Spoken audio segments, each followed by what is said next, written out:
আর আপনিও তো আমার ভাইজান।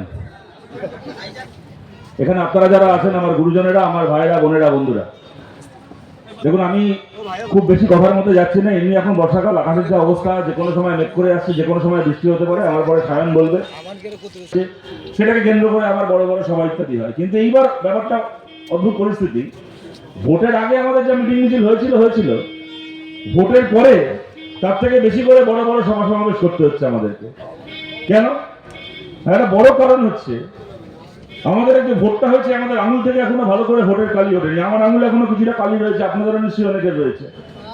তো আমাদের আঙুল থেকে কোনো ভোটের কালি উঠলো না, তার আগে তৃণমূল কংগ্রেস পার্টিটা উঠে গেল।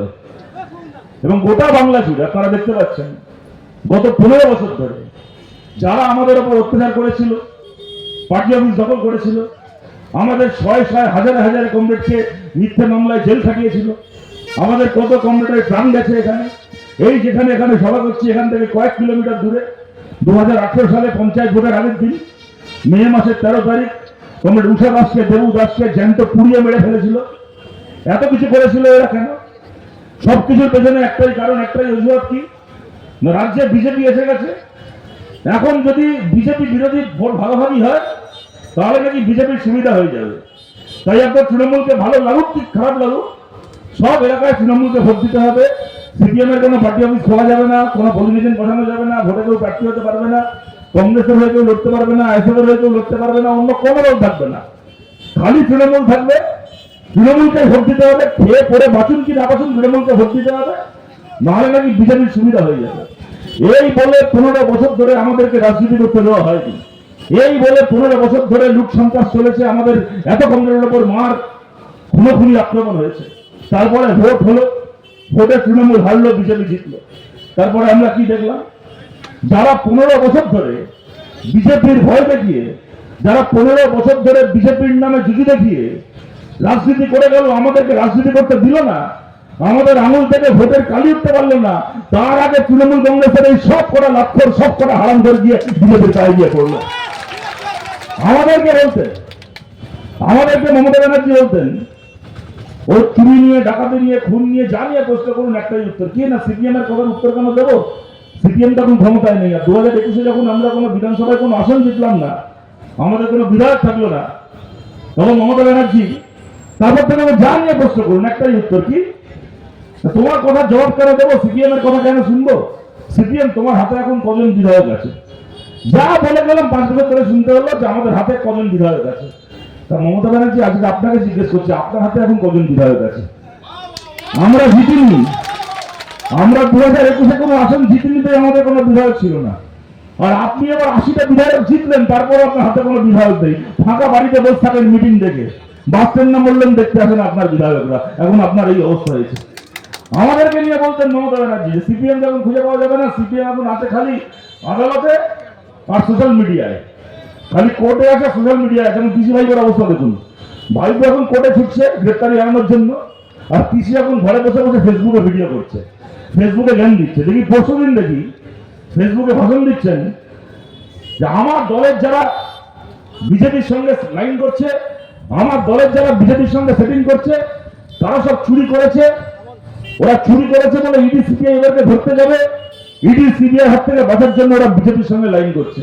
আর এতগুলো চোরকে এমএলএ করতে কে বলেছিল আপনাকে? যারা চুরি করে বসে আছে, যাদের পেছনে ইডি সিবিআই পড়ে আছে, যারা ইডি সিবিআই একবার ডাকবেন যে বাপের নাম ভুলে যাবে, সেই লোকগুলোকে ধরে ধরে তৃণমূলের নেতা বানাতে কে বলেছিল? মমতা ব্যানার্জি বলছেন, শুনুন এরা যে এত চুরি করেছিল আমি জানতাম না, যদি আমি জানতাম এরা চুরি করেছিল তাহলে এদেরকে বিধায়ক করতাম না। একা ষষ্ঠী আমার, গোটা পৃথিবী জানে তৃণমূলের লোকগুলো চুরি করতে, খালি একা মমতা ব্যানার্জি জানতেন না। খাটের তলা থেকে কোটি কোটি টাকা বেরোচ্ছে, উনি নাকি জানতেন না যে দলের লোকেরা চুরি করছে। একটা তৃণমূল কংগ্রেসের নেতা গ্রামে গ্রামে দেখেছেন, এই কাকদ্বীপে, এই বকখালিতে একটার পর একটা এখানে পঞ্চায়েত বছরের পর বছর আমরা চালিয়েছি। আমাদের এমএলএ, আমাদের এমপিদেরকে আপনারা দেখেছেন, তাদের কি জীবনযাপন ছিল, তারা কি জামা কাপড় পরতেন, কিভাবে চলাফেরা করতেন, তাদের বাড়ি ঘরদের চেহারা কি আপনারা দেখেছেন? আর তৃণমূল কংগ্রেসের এই পঞ্চায়েতের মেম্বারগুলোকে দেখবেন, একটা করে পঞ্চায়েতের মেম্বার হওয়ার আগে গরমকালে খালি গায়ে কাঁধে গামছা নিয়ে বসে থাকতো, গায়ে পরাটা জামা থাকতো না, খালি গায়ে কাঁধে গামছা নিয়ে বসে থাকতো। দূর থেকে দেখলে গামছা দেখলে চেনা যেত তৃণমূলের লোকটা বসে আছে। তারপর তারা গিয়ে পঞ্চায়েতে ঢুকলো মানে কি ভোটে জিতে ঢুকলো না, গাছ জোরে পঞ্চায়েত দখল করে পঞ্চায়েতের মধ্যে ঢুকলো। পঞ্চায়েতে বসার 1 বছরের মধ্যে কাঁধে গামছা থাকতো না, 2 কিলোমিটার দূর থেকে হেঁটে আসতো, গলায় দেখতাম কুত্তার বকরের মতো শোনাচ্ছে দিয়েছে, দেখলে বুঝে যেতাম তৃণমূলের নেতা আসছে। গোটা বাংলা জুড়ে ছবিগুলোকে দেখে দেখে বাংলার মানুষ চিনে গেল টাটা বিড়লা আম্বানির এই সম্পত্তি বাড়ে না, তৃণমূল করলে যে সম্পত্তি বাড়ে। আর একা নাকি মমতা ব্যানার্জি নেকাশস্তি জানতেন না যারা দলের লোকগুলো চোর। এখন আবার গদ্দারির গল্প শোনাচ্ছেন, বেইমানির গল্প শোনাচ্ছেন, বলছেন এদেরকে আমি এমএলএ করেছিলাম, এমপি করেছিলাম, এরা এখন বিজেপির সঙ্গে সেটিং করে আমার সঙ্গে বেইমানি করছে। তো মমতা ব্যানার্জি, আজ থেকে 30 বছর আগে আপনি কোন কাজটা করেছিলেন? আপনি কি করেছিলেন? আপনাকে কে চিনত? কালীঘাটের একটা কালীর চালের বাড়িতে ছিলেন আপনি, সেখান থেকে নিয়ে গিয়ে আপনাকে কংগ্রেস দেশের নেতা বানিয়েছিল, ভারতবর্ষের মন্ত্রী বানিয়েছিল কংগ্রেস। আপনি কি করলেন?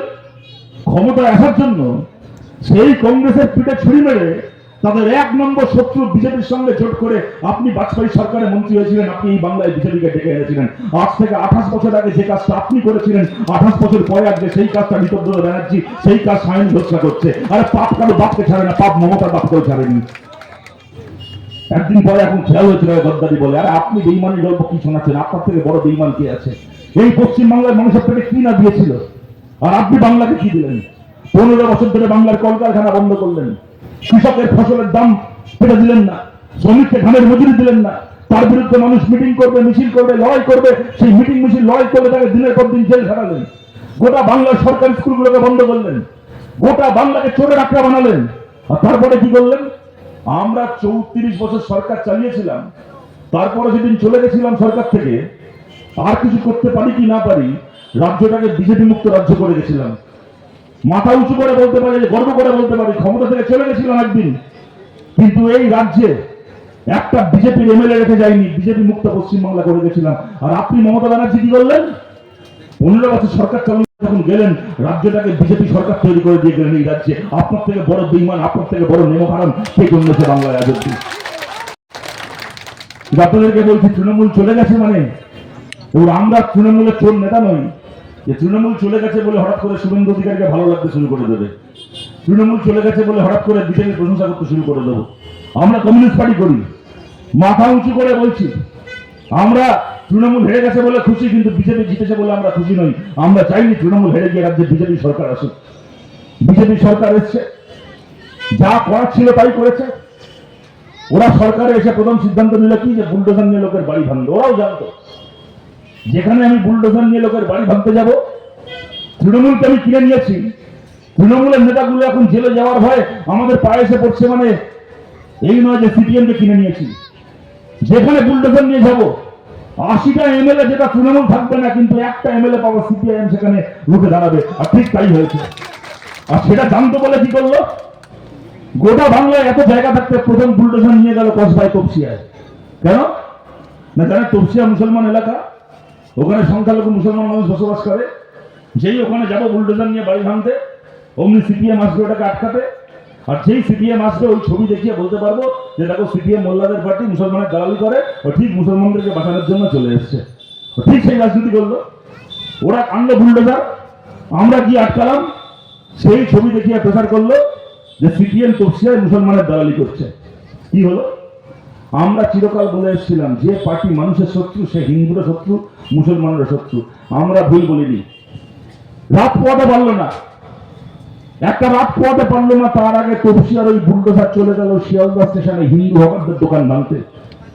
সেখান থেকে সেই বুলডোজার চলে গেল হাবড়া থেকে শুরু করে, কোচবিহার থেকে শুরু করে, বর্ধমান থেকে শুরু করে, গোটা বাংলা জুড়ে হিন্দু হকারদের দোকান, রেলের ধারে, রেলের লাইনের ধারে, যে ঝুপড়িতে, যে বস্তিতে হিন্দু গরিব মানুষ বসবাস করেন, সেই বাড়িগুলোকে ভাঙতে। গোটা বাংলা জুড়ে তাণ্ডব চললো, গোটা বাংলা জুড়ে তাণ্ডব চলছে বুলডোজারের। এই বলার আগে মনোনীতরা বলার সময় বলছিল লক্ষ্মীর ভান্ডারের কথা, ভোটের আগে বলেছিল আমরা যদি জিতে ক্ষমতায় আসি, সরকার তৈরি করি, ঘরে ঘরে 3000 টাকা করে গিয়ে দিয়ে আসবো, 3000 টাকার প্রকল্প করবো। ওদের রাজনীতি দেখলেন, ভোটের আগে 3000, ভোটের পরে বুলডোজার। যাকে 3000 দেবে বলেছিল তাকে বুলডোজার পাঠিয়ে দিল তার বাড়িতে। হাবড়াতে যেদিন ওরা ঘরগুলোকে ভেঙেছিল, গরিব মানুষ, সবাই তপশিলি নবশূদ্র মানুষ, গোটা এলাকা তপশিলি জাতির মানুষের বসবাস, উদ্বাস্তু মানুষ, ওপার বাংলা থেকে আসা রিফিউজি পরিবারের বসবাস। বাড়ি বাড়ি গিয়ে ভোটের আগে বলে এসেছিল। আমার সেই ভিডিও এখন যে হাবড়ার ওখানকার এমএলএ হয়েছে, দেখি তার ভিডিও ভোটের আগে বাড়ি গিয়ে সেই উদ্বাস্তু পরিবারের কাছে গিয়ে, ঝুপড়িবাসী বস্তিবাসী নমশূদ্র পরিবারগুলোর কাছে গিয়ে বলছিল, আহা তোমার কি কষ্ট করে, মাথার উপর প্লাস্টিকের ছাদ, এত কষ্ট করে বর্ষাকাল আসছে, প্লাস্টিকের ছাদে থাকবে কি করে, আমাদেরকে ভোট দাও, তোমাকে আর প্লাস্টিকের ছাদের তলায় থাকতে হবে না। সে মানুষগুলো ভেবেছিলেন বোধহয় এনাকে ভোট দিলে মাথার উপর প্লাস্টিকের ছাদের বদলে পাকা ছাদ হয়ে যাবে, অন্ততপক্ষে টালির ছাদ হয়ে যাবে। ভোটে দিলেন, ভোটে জিতলো। ও বাবা, কথার আসল মানে তারপর বোঝা গেল। বলেছিলেন তোমাকে আর প্লাস্টিকের ছাদে থাকতে হবে না, ভোটের পরে মাথার উপর আর প্লাস্টিকের ছাদটাকেও রাখলেন না, প্লাস্টিকের ছাদটাকেও সরিয়ে দিয়ে ঘরটাকে ভেঙে দিয়ে রাস্তায় বসিয়ে দিলেন। বললেন তুমি অবৈধ বসবাসকারী, অবৈধ দখলদার, তুমি রাস্তায় থাকো।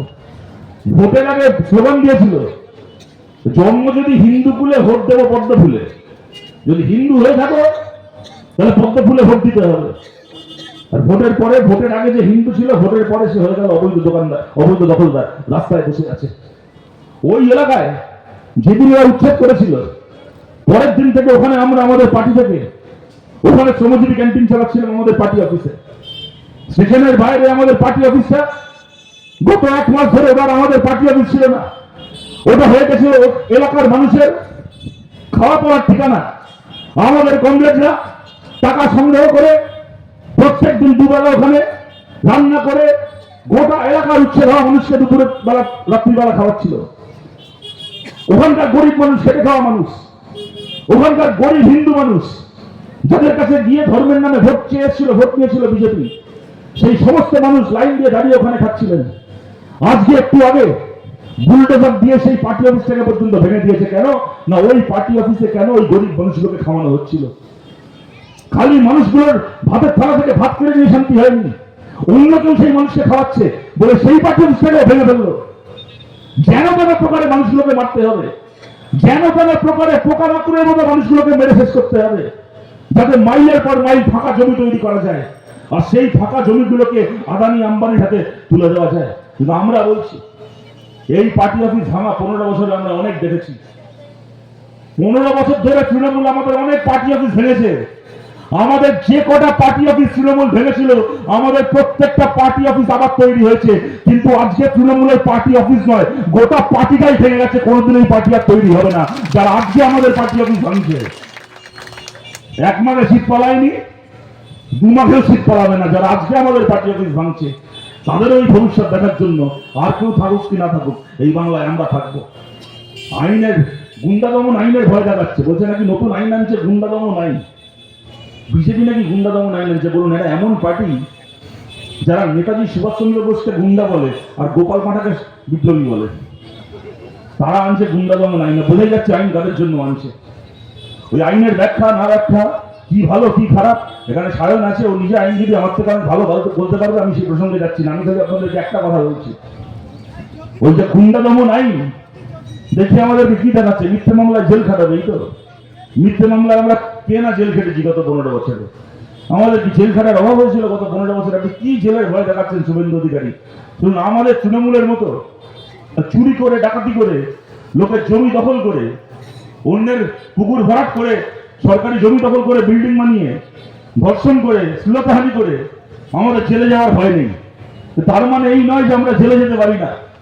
এই নতুন আইনে হোক কি পুরনো যে কোনো আইনে হোক, গ্রেপ্তার আমরা হতে পারি, জেলে আমরা যেতে পারি, আমরাও জানি। কিন্তু এইটুকু বলে রাখছি, যেদিন জেলে যাব, যদি এই নতুন আইনে 1 বছরের জন্য বিনা বিচারে জেলে যেতে হয়, তাহলেও জানবেন যেদিন জেলে যাব মাথা নিচু করে যাব না, মাথা উঁচু করে হাসতে হাসতে জেলে যাব। আর যেদিন জেল থেকে বেরোবো, জেল থেকে বেরিয়ে নিজের বাড়ি যাব না, আবার যেখানে বুলডোজার চলবে বুলডোজারের সামনে গিয়ে দাঁড়াবো। ওইটা করার জন্য আমরা লাল পতাকা নিয়েছি, ওটা করার জন্যই আমরা কমিউনিস্ট পার্টি করি। আপনি আমাদের আইনের ভয় দেখাচ্ছেন। মমতা ব্যানার্জি দেখিয়েছিলেন 15 বছর ধরে, কামদুনি থেকে শুরু করে, পার্কশিট থেকে শুরু করে, আরজিকর, হ্যাঁ আচ্ছা, কামদুনি থেকে শুরু করে, পার্কশিট থেকে শুরু করে, আরজিকর, মমতা ব্যানার্জি দেখিয়েছিলেন। কোথাও যদি ধর্ষণ হয়, কোথাও যদি ধর্ষণের ঘটনা ঘটে, ধর্ষকদেরকে গ্রেপ্তার করার আগে প্রতিবাদীদেরকে গ্রেপ্তার করতে হবে। কামদুনিতে দায়ী করেছিলেন, আরজিকরে দায়ী করেছিলেন, কসবা ল কলেজের ঘটনায় দায়ী করেছিলেন, বারুইপুরের ঘটনায় আবার দেখলেন লায়েক আলী আমাদের পার্টির নেতা লায়েককে গ্রেফতার করেছে, একটার পর একটা কেস সাজিয়ে 27টা মিথ্যে ধারায় কেস দিয়ে লায়েককে জেলে ঢুকিয়েছে।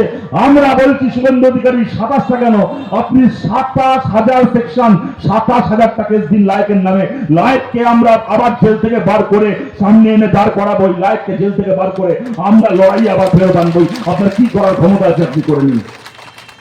এ সবে শুরু হয়েছে, আমরা জানি এদের অত্যাচার যত বাড়বে তার বিরুদ্ধে লড়তে গিয়ে পাল্টা শোষণ আমাদের উপর দমন পীড়ন তত বাড়বে, সেটাকে তার মোকাবিলা করেই আমাদেরকে পার্টি করতে হবে, সেটা করার জন্য আমরা প্রস্তুত।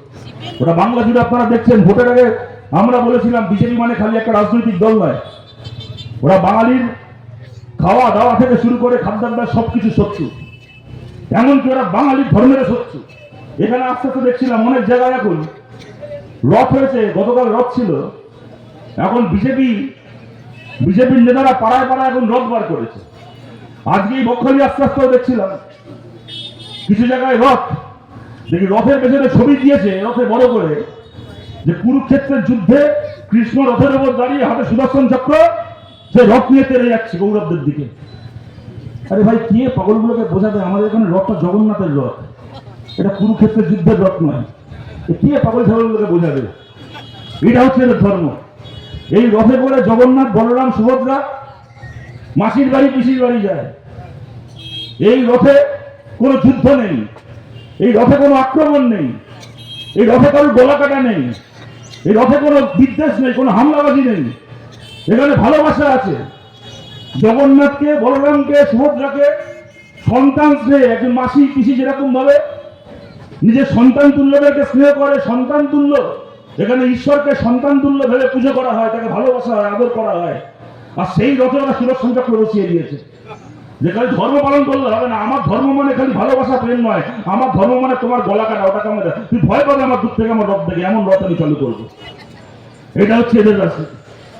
আমরা বলেছিলাম এরা আসবে মানে ছলে বলে কৌশলে, যেরকম উত্তর ভারতে আছে নিরামিষ খেতে হবে, গোটা শ্রাবণ মাসে কোথাও আমিষ বিক্রি হবে না, পুজো আচ্ছার দিনে কেউ আমিষ খেতে পারবে না, কোথাও তার মন্দিরের ত্রিসীমানায় মাছ মাংসের দোকান থাকতে পারবে না, সেই নিয়ম চালু করবে, মানুষের খাবার থেকে আমিষ বাদ দেবে। তখন এরা বলেছিল কি, দেখি ওদের এমএলএ তখন যারা প্রার্থী ছিল বড় বড় মাছ নিয়ে প্রচার করছে, বলছে না না বিজেপিকে ভোট দিলে আমি সবার ভয় দিয়ে তো আমরা মাছ নিয়ে প্রচার করছি। আবার এক প্রার্থী দেখি বসে বটিতে করে মাছ কাটছে, আবার দেখাচ্ছে সে কত বড় মাছ ভক্ত। ভোটে জিতলো, সরকার তৈরি করলো, দেখি বিধানসভায় ঘোষণা করছে তাপস রায় যে বিধায়কদের শপথ নেওয়া হয়ে গেছে, এবার আপনাদের জন্য দুপুরে খাবার ব্যবস্থা হয়েছে বিধানসভায় সরকারের পক্ষ থেকে, কি না মাছ ভাত। এই বিধায়কগুলো লজ্জা করে না? পাবলিকের ট্যাক্সের টাকায় এমএলএ গুলো বসে বসে মাছ ভাত খাবে, আর আমাদের বাড়ির ছোট ছোট বাচ্চাগুলো স্কুলে গিয়ে মিড ডে মিল খাবে, সেই বাচ্চাগুলোর খাবারের থালা থেকে এরা ইস্কনকে মিড ডে মিল দেওয়ার নামে মাছ কেড়ে নিল, ডিম কেড়ে নিল। কলকাতা দিয়ে শুরু করেছে, এখন ঘোষণা করেছে গোটা বাংলা জুড়ে নাকি মিড ডে মিল দেবে ইস্কন, মানে গোটা বাংলা জুড়ে কোনো বাচ্চার থালায় আর ডিম পড়বে না। গরিব ঘর থেকে ছেলে মেয়েগুলো স্কুলে পড়তে চায়, কোনো বাচ্চার থালায় আর আমিষ পড়বে না। একটা বড়লোক বাড়ির ছেলে মেয়ের কি আছে, তাকে স্কুলে গিয়ে আমিষ খেতে হয় না, তার বাড়িতে সপ্তাহে 7 দিন আমিষ রান্না হয়। কিন্তু এরকম অনেক পরিবার আছে যে পরিবারের ছেলে মেয়ে স্কুলে যায় মানে মিড ডে মিলের ওই সপ্তাহে 2 দিন কি 3 দিন দিনটাই তার একমাত্র আমিষ খাবার। যদি কখনো একদিন মাছ হয়, ওইটুকু তার মাছ খাওয়ার সৌভাগ্য হয়। এরকম অনেক গরিব পরিবার রয়েছে, বাচ্চাগুলো খাবার থেকে আমিষ চলে গেল।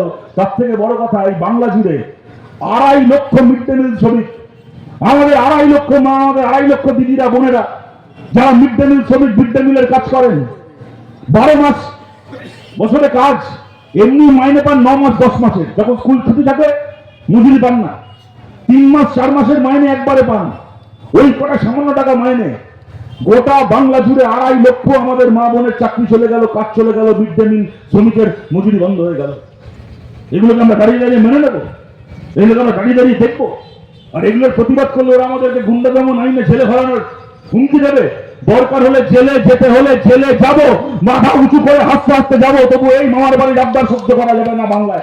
এর বিরুদ্ধে যে লড়াই করার, এই লড়াই আমাদেরকে লড়তে হবে, একসঙ্গে সবাই মিলে লড়তে হবে। আমার কথাটা আমি আপনাদের কাছে শেষ করছি দুটো কথা বলে। প্রথম কথা, আমরা অত্যন্ত খুশি, অনেক মানুষ এখানে এসে নতুন করে আমাদের পার্টিতে যুক্ত হচ্ছেন, এখানে বলে নয় গোটা বাংলা জুড়ে হচ্ছে।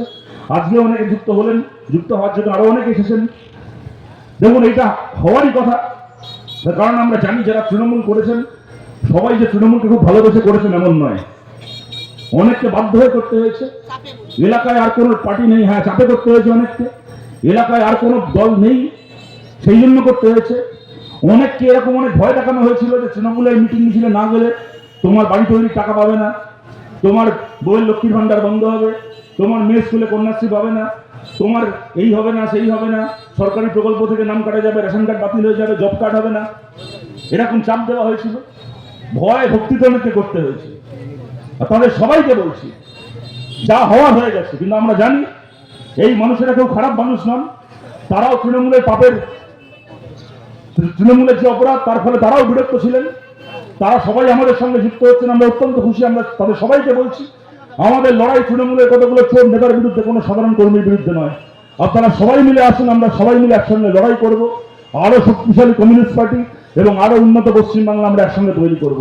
তার পাশাপাশি এরকমও অনেক আছেন, আমরা জানি হয়তো দূরে আছেন তারা এখনো পর্যন্ত, যেমন অনেক মানুষ আছেন এই সমস্ত এলাকায় যারা হয়তো গত 6 মাস 1 বছর বিজেপিও করেছেন, এইসব এলাকায় করেছেন। তার কারণটা হচ্ছে যত বিধানসভা ভোট এগিয়ে এসেছিল তাদের মনে হয়েছিল তৃণমূলের অত্যাচার নেওয়া যাচ্ছে না, তৃণমূলকে যদি তাড়াতে হয় বিজেপিকে দিয়ে তাড়াতে হবে। বিজেপি জিতেছে, কেউ কেউ বিজেপি করেছিলেন, বিজেপিকে সমর্থন করেছিলেন, কিন্তু তারা তাদের পরিবার বহু পুরনো বামপন্থী পরিবার, আমরা তাদের কাছেও বলছি আজকে বিজেপি চেহারা দেখছেন, জেতার পরে বললো দুপুর 12টার পরে কেউ আমাদের দলে আসলে নেব না। বিকেল 4 মে দুপুর 12টার পরে বিজেপি জিতছে বলে অনেকে বিজেপি হচ্ছে, এদেরকে আমরা দলে নেব না। পরে দেখলেন বিকেল 5টার সময় বিজেপিতে ঢুকলো, সন্ধ্যে 7টায় তৃণমূলের লোকগুলো এমপি হয়ে গেল। তাও দেখলেন আপনারা, বিজেপিও কোন দিকে যাচ্ছে আপনারা সবাই বুঝতে পারছেন। তাই তৃণমূলকে হারানো ছিল, হারানো হয়ে গেছে, কিন্তু আমাদের পরিবার, আমাদের পুরনো পার্টি পরিবার, আমাদের সমর্থক, আমাদের ভাই বোন যারা আছেন, যারা খালি একবার তৃণমূলকে হারাবেন বলে অন্য কোনো দলে গেছিলেন, তাদের কাছে আমরা খোলা মনে আবেদন করছি, নিজের পার্টির কাছে ফিরুন, নিজের পার্টির সঙ্গে আসুন, একসঙ্গে আমাদেরকে এখন সামনে অনেক পথ চলতে হবে।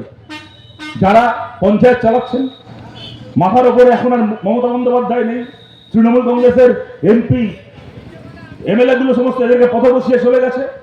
বহু পঞ্চায়েত গোটা বাংলা জুড়ে আমাদের সঙ্গে যুক্ত হচ্ছে, আরো অনেকে যুক্ত হতে চাইছেন, সবাইকে স্বাগত। কিন্তু একটাই কথা, পঞ্চায়েত চালিয়েছেন এতদিন তৃণমূলের হয়ে, কিভাবে চালিয়েছেন জানি না। যদি ভাবেন যে সিপিআইএম এর নামে পঞ্চায়েত তৈরি করে চুরি করবেন, সিপিআইএম এর নামে পঞ্চায়েত তৈরি করে কাটমানি খাবেন, ওই সমস্ত হচ্ছে না। যদি সিপিআইএম করার থাকে, বামপন্থী পঞ্চায়েত চালানোর থাকে, একটা নয়া পয়সা নিজের পকেটে ভরা যাবে না। জনগণের উন্নয়নের প্রত্যেকটা নয়া পয়সায় জনগণের জন্য কাজ করতে হবে, দরকার হলে পকেট থেকে পয়সা দিয়ে মানুষের জন্য কাজ করতে হবে, কিন্তু কাজ করার নামে একটা পয়সা নিজের পকেটে ভরা যাবে না। ওইটা জেনে যিনি আমাদের সঙ্গে আসতে চান, তার জন্য আমাদের পার্টি অফিসের দরজা খোলা, তাদের সবাইকে আবেদন করছি আমাদের সঙ্গে আসুন। আমার কথাকে আমি শেষ করছি আপনাদের কাছে এইটা বলে, দেখুন এরকম একটা কথা এখন শোনা যায়, দেখবেন চারদিকে যে সামনের লোকসভা ভোটে বিজেপি হারবে, চারদিকে যা বিজেপি সমালোচনা হচ্ছে, ছাত্রছাত্রীরা রেখে গেছে দেশ জুড়ে, পরীক্ষার পেপার লিক হচ্ছে, জিনিসপত্রের দাম বাড়ছে, এত অসুবিধা হচ্ছে, কিন্তু একটা ব্যাপার কি, বিজেপি সমস্ত সিস্টেমকে নিজের পকেটে ভরে রেখে দিয়েছে। তাই যদি ব্যালটে ভোট হয়, যদি ব্যালট পেপারে কাগজে ভোট হয়, তাহলে বিজেপি হেরে যাবে, যদি পঞ্চায়েতের মতো সিস্টেমে ভোট হয়। কিন্তু যদি মেশিনে ভোট হয়, তাহলে বিজেপিকে হারানো যাবে না।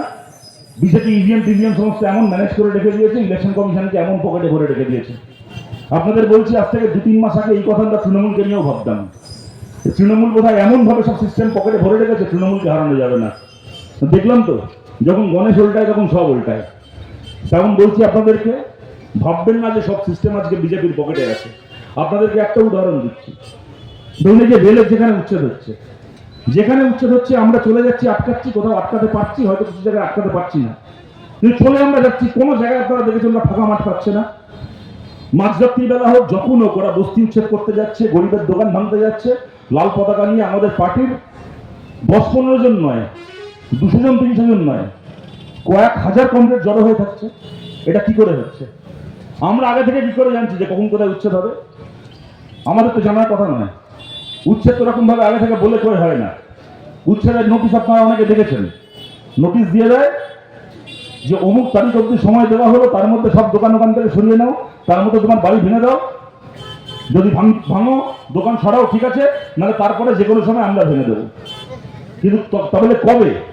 ধরুন আমি বললাম যে সামনের 20 তারিখের পরে নোটিশ আছে যেখানে সব দোকান ভেঙে দেওয়া হবে।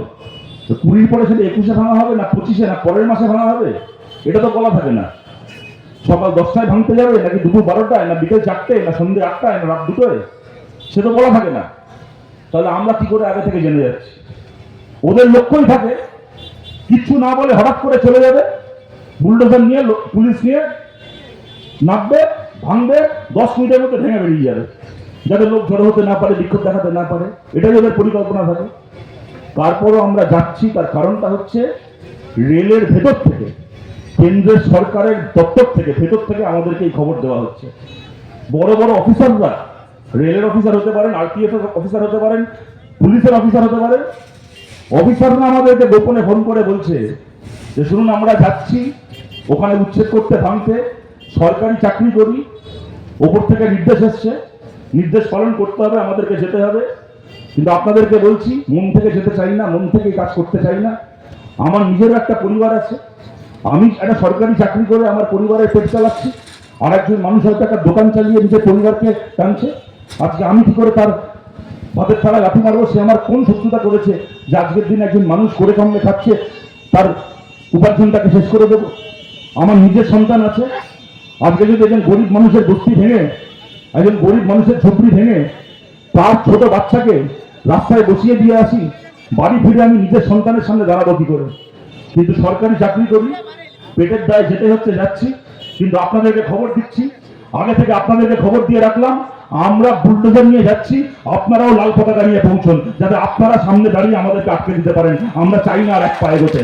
আমরা বলছি এই যে সিস্টেম, ইলেকশন কমিশন হতে পারে, রেল হতে পারে, আইন আদালত হতে পারে, এই গোটা যে ব্যবস্থা আছে, এমন নয় যে গোটা ব্যবস্থা আজকে মোদির পকেটে আছে। যত দিন যাবে ওদের হাত থেকে ব্যবস্থা আরো বেরোবে। মানুষের মধ্যে রাগ যে তৈরি হচ্ছে, এই রাগ যত বাড়বে, সরকারি অফিসার, সরকারি কর্মচারীরাও জানবে যে এই সরকারের সঙ্গে থাকলে ভবিষ্যতে জনগণের খুব তাদের উপর আছড়ে পড়বে। তাই এই সিস্টেম মোদির পকেটে থাকছে না, এই সিস্টেম মোদির পকেটে থাকবে না। সবাই একজোট হন, যা হওয়ার হয়ে গেছে, সামনের দিনের লড়াই আমাদেরকে একসঙ্গে লড়তে হবে। আমরা মানুষের ভাতের থালায় টান করতে দেব না, আমরা মানুষকে কাজ হারাতে দেব না। সামনের 2028 পঞ্চায়েত, 29 লোকসভার লড়াই আমরা ঐক্যবদ্ধভাবে একসঙ্গে লড়ে জনগণের সরকার, জনগণের পঞ্চায়েত তৈরি করব। তার জন্য কমিউনিস্ট পার্টিকে শক্তিশালী করুন।